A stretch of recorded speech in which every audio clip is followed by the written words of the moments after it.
It was a crisp Thursday morning in Springfield when James Harrison stepped out of his car, the autumn breeze gently brushing against his face.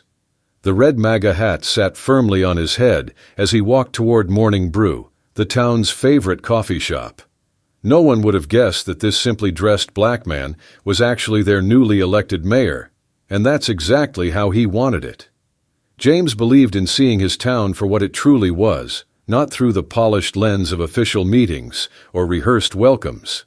As a conservative black leader stepping into office in a deeply divided town, he wanted to experience how people really acted when they thought no one was watching. The coffee shop buzzed with its usual morning crowd, the smell of fresh coffee and warm pastries filling the air. James scanned the room, noting the casual chatter and occasional glances his way. No one seemed to recognize him, which wasn't surprising. His appointment had been announced just days ago, and he had purposely kept a low profile, choosing not to publicize his appearances until the official ceremony next week. He adjusted his MAGA hat and took a deep breath. The weight of his mission to unite this divided town pressed heavy on his shoulders. Throughout his campaign, he'd faced resistance from all sides, conservatives questioning his methods, liberals questioning his beliefs. But James knew that real change started with understanding, and understanding started with seeing things as they truly were. As he stood in line, he could feel the tension his presence created. Some customers shifted uncomfortably, while others whispered behind their coffee cups. James was no stranger to these reactions, but he knew this morning would test him in ways he hadn't yet imagined. The warm coffee shop air carried fragments of conversation, some curious, some disapproving. "Never thought I'd see. Who does he think? Is that really?" James kept his expression neutral, though every whispered word reached his ears like a tiny hammer striking steel. The morning calm shattered when Officer Mike Peterson and his partner walked through the door. Their boots squeaked against the polished floor as the usual morning chatter dipped to a whisper. Officer Peterson was well known in Springfield, but not always for the right reasons. His reputation for being particularly harsh with certain members of the community had earned him both fierce defenders and vocal critics. James watched from his spot near the window as Peterson's eyes swept across the room, a habit born from years of patrol work. The officer's gaze stopped abruptly at James's hat, his jaw tightening visibly. The morning sun streaming through the windows seemed to dim, as if nature itself sensed the brewing storm.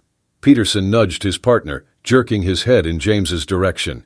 His whispered comments carried just far enough for nearby customers to shift uncomfortably in their seats. The coffee shop's warm atmosphere had turned cold in an instant, like a cloud passing over the sun. James took another sip of his coffee, pretending not to notice, though every muscle in his body tensed with awareness. He'd faced situations like this before, but something in Peterson's stance told him this morning would be different. The tension in the room grew thicker with each passing moment. Officer Peterson made his way to the counter, but his eyes never left James. Each step seemed deliberate, calculated, like a predator sizing up its prey. The other customers sensed it too. Conversations died mid-sentence. Coffee cups froze halfway to lips. James could feel Peterson's growing anger from across the room. The officer's face had reddened, his fingers drumming against his holster in an agitated rhythm. It was a look James had seen before, the look of a man who'd just decided someone needed to be put in their place. Peterson's partner shifted nervously, clearly uncomfortable with the situation, but unwilling to intervene. The barista behind the counter pretended to busy herself with the coffee machines, her movements increasingly jerky and uncertain. James took a final sip of his coffee, his mind racing but his exterior calm. Years of business negotiations and political campaigns had taught him to maintain composure in the face of confrontation. He was about to need every bit of that experience. "Hey you!" Peterson's sharp voice cut through the coffee shop's tense silence. "Yeah, you with the hat." The officer's boots scraped against the floor as he moved closer to James's table. The morning sunlight caught his badge, sending harsh reflections across the walls. James looked up calmly, meeting Peterson's glare with steady eyes. The officer's face twisted into a sneer, his hand still resting on his holster. "You think that's funny?" Peterson spat out. "Wearing that hat? Making some kind of statement?" The coffee shop had gone completely silent now. Even the espresso machines seemed to hold their breath. James placed his coffee cup down slowly, deliberately. "I'm just having my morning coffee, officer," he replied, his voice steady and controlled. Peterson's laugh was sharp and bitter.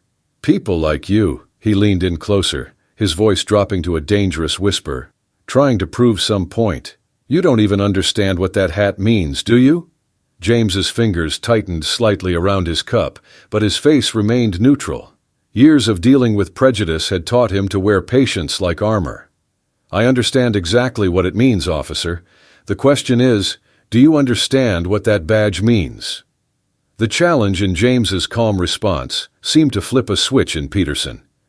His face flushed darker, veins standing out on his neck. Behind him, his partner shifted uncomfortably, looking between James and the door as if calculating an escape route. "Get up," Peterson demanded, his voice trembling with barely contained rage. "Let's take this outside." His hand had moved from his holster to the front of his belt, a subtle but threatening gesture that didn't go unnoticed by anyone in the room. James remained seated, his posture relaxed but alert. "I haven't finished my coffee, officer, and I don't see any reason to go outside. Have I broken any laws?" A woman at the next table quickly gathered her belongings, hurrying toward the door. Others followed suit, creating a subtle exodus from what felt like an approaching storm. The barista had frozen behind the counter, her phone in her hand, thumb hovering over the keypad. "You're being disruptive," Peterson snarled, leaning even closer. The morning light through the windows cast harsh shadows across his face, deepening the lines of anger etched there. Creating a public disturbance, James raised an eyebrow, his voice remaining steady. "By sitting quietly and drinking coffee, please, explain how that's disruptive." Peterson's partner finally stepped forward, placing a hesitant hand on his colleague's shoulder. "Mike, maybe we should—" But Peterson shrugged him off, his focus laser-locked on James. "You think you're clever, don't you? Sitting here mocking everything that hat stands for. You people always have to make everything about race." The irony of his words hung heavy in the air. James sat straighter, his eyes never leaving Peterson's. "Officer, I think you're the only one making this about race. I'm just a citizen enjoying my morning coffee." Peterson's control finally snapped, his face contorted with rage as he grabbed the edge of James's table, knuckles white against the dark wood. "Stand up," he barked, spittle flying from his lips. "Show some respect when an officer's talking to you." The few remaining customers pressed themselves against the walls, phones raised, capturing every moment. Outside, more people had gathered at the windows, drawn by the commotion inside. The morning sun cast long shadows across their worried faces as they watched the scene unfold. James remained seated, his calm demeanor a stark contrast to Peterson's fury. "Officer, I've shown nothing but respect. But respect goes both ways. Perhaps we should discuss this more professionally." That was the breaking point. Peterson's face turned a dangerous shade of purple, and before anyone could react, he did the unthinkable. With a sudden movement, he spat directly in James's face. The glob of saliva landed on James's cheek, sliding slowly down toward his collar. The wet trail it left seemed to glisten mockingly in the morning light.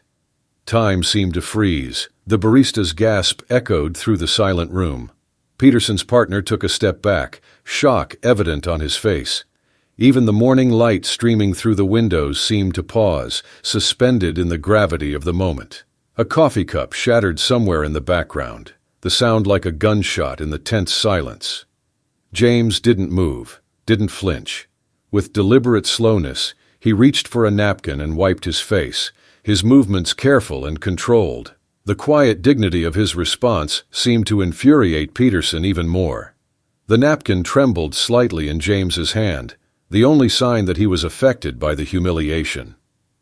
"What's wrong?" Peterson sneered, his voice thick with contempt.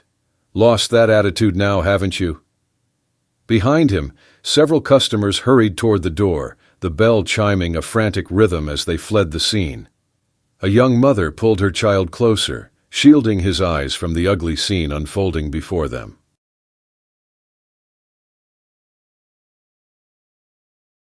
James finally stood, his movements smooth and unhurried. He straightened his jacket, adjusted his hat, and looked Peterson directly in the eyes. "Officer," he said, his voice carrying clearly through the tense silence, "I want your badge number." Peterson's laugh was ugly, echoing off the coffee shop walls. "Badge number? Who do you think you are?" The coffee shop's door chimed again, but this time it wasn't someone escaping. A woman in a crisp business suit rushed in. Folders clutched to her chest. Her heels clicked rapidly against the floor, the sound cutting through the tension like a knife. "Mr. Mayor," she called out, freezing mid-step as she took in the scene. "I've been trying to reach you. The council meeting's been moved to—" Her voice trailed off as she noticed the wet mark on James's cheek, the aggressive stance of the officer, the phones recording everything. The silence in the room became deafening. Someone's coffee cup stopped midway to their mouth, frozen in disbelief. Peterson's face transformed. The anger drained away, replaced by a sickly pallor as realization dawned. His mouth opened and closed, but no words came out. His partner had backed away completely, already reaching for his radio with trembling hands. The morning sun seemed to highlight every bead of nervous sweat on Peterson's forehead. "Mayor?" Peterson finally managed to croak, the word barely a whisper. His hand fell from his belt as if it had suddenly become too heavy to hold up. James straightened to his full height, and suddenly the room felt different. The simple man in casual clothes was gone, replaced by something else entirely.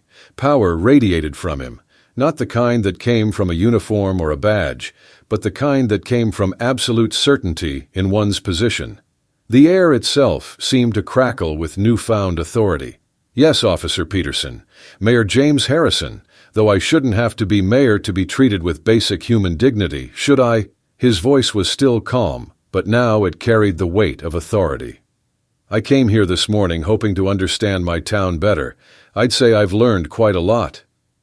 Every word landed like a hammer on Peterson's crumbling composure.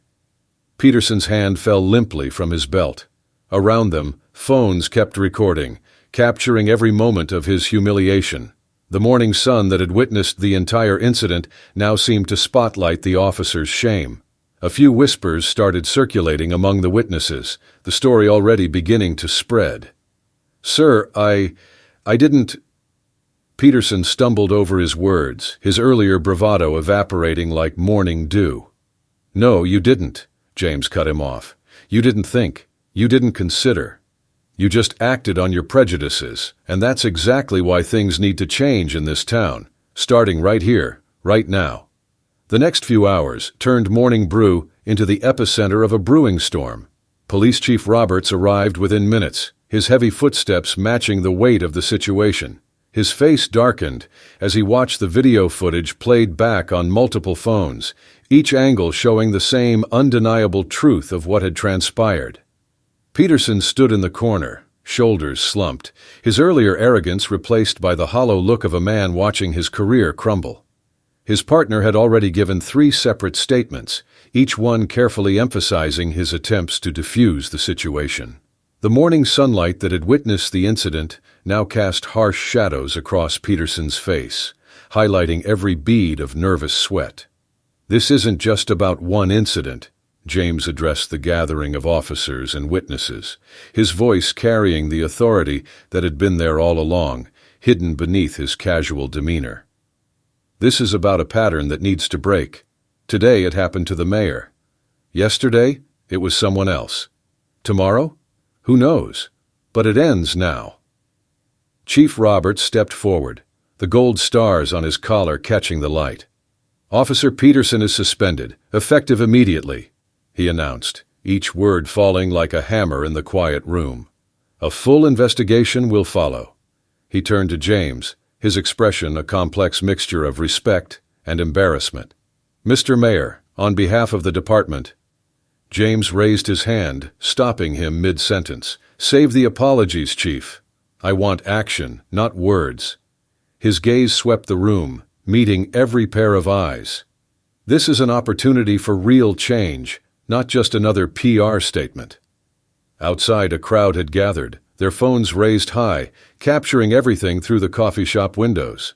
Social media was already exploding with clips of the incident, each share and retweet spreading the story further.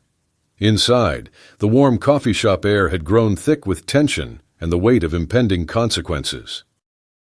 By sunset, Springfield had become national news. Every major network had picked up the story. Mayor in MAGA hat faces police discrimination.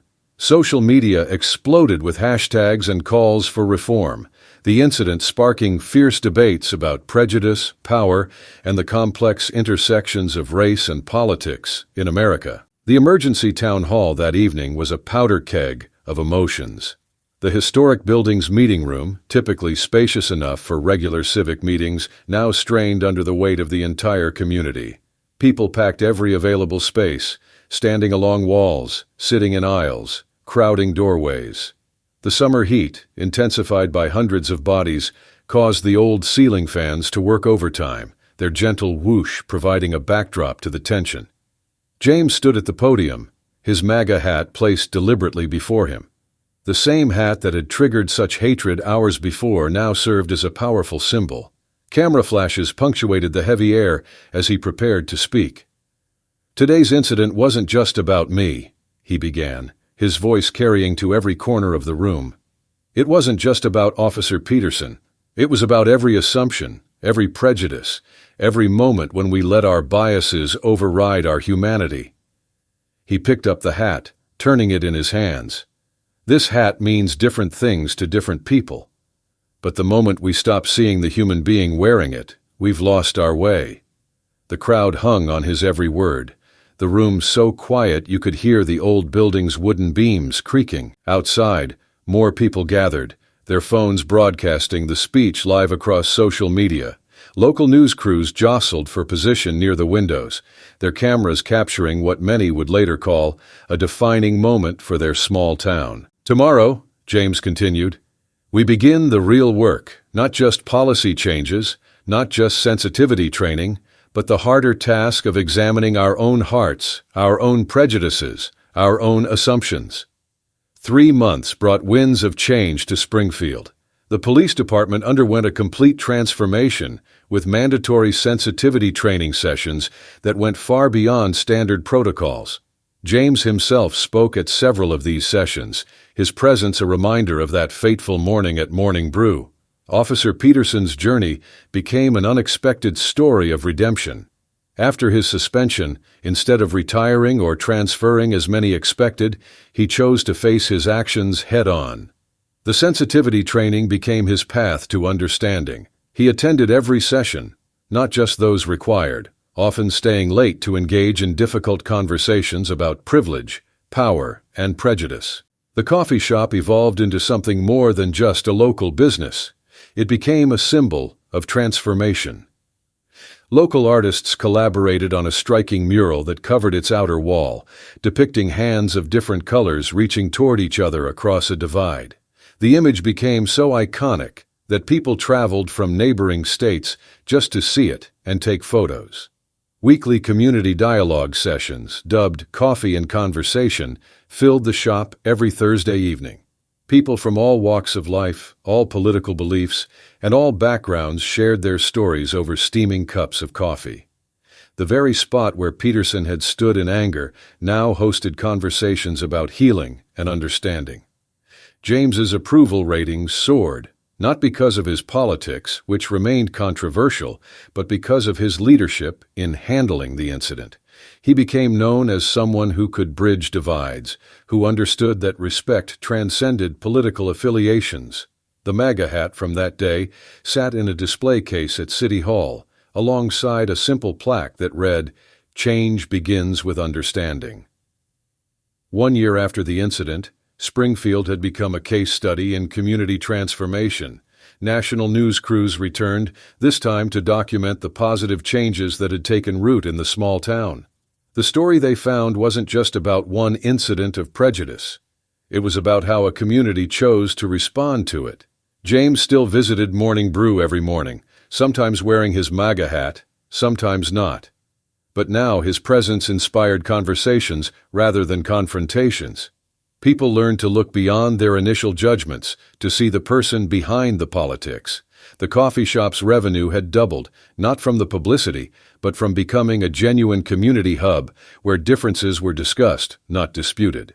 The most powerful moment came during a town hall meeting, marking the one-year anniversary. Officer Peterson, now reinstated but forever changed, joined James on stage for a public conversation about that fateful morning.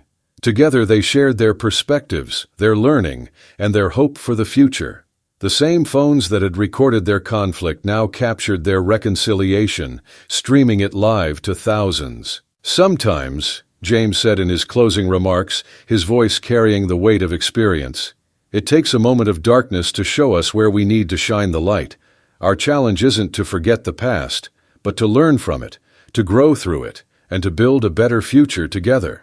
He looked at Peterson, who nodded in understanding, both men's eyes glistening with unshed tears. The room erupted in applause, not the polite kind that fills official functions, but the deep, soul-stirring kind that signals real change. And that's the story of how one man's courage sparked a community's transformation. If this story inspired you, don't forget to like, share, and subscribe for more content like this.